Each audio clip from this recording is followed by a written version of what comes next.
Hello mga ka-venture! Food trip ceremony tayo ulit. Pupunta ka ba sa San Juan La Union? Or nasa San Juan La Union ka na? Dumaan ka muna dito sa San Fernando bago ka umuwi o mag-beach trip. Dahil meron na naman tayo natagpuan na kainan dito na solid sa sarap. Ang Halo-Halo de Iloco. Kasama pala natin ngayon si Boss G at aking pinsan na si Ager para tikman ang pinaka-best seller dito.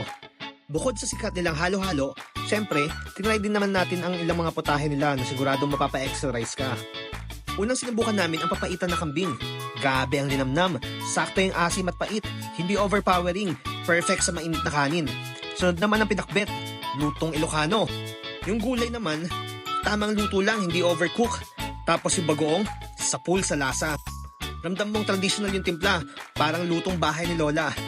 At syempre, hindi pwedeng palampasin ang isa sa bestseller nila, ang okoy. Ang laki, ang crunchy, tapos puno pa ng hipon. Swak na swak sa sawang suka kaya perfect pampagana. Kaya kung food trip ang hanap mo, bago o pagkatapos ng beach vibes sa La Union, Halo-Halo de Iloco sa San Fernando ang dapat mong puntahan at hindi mo dapat ito palampasin. Hanggang dito lang mga ka-venture.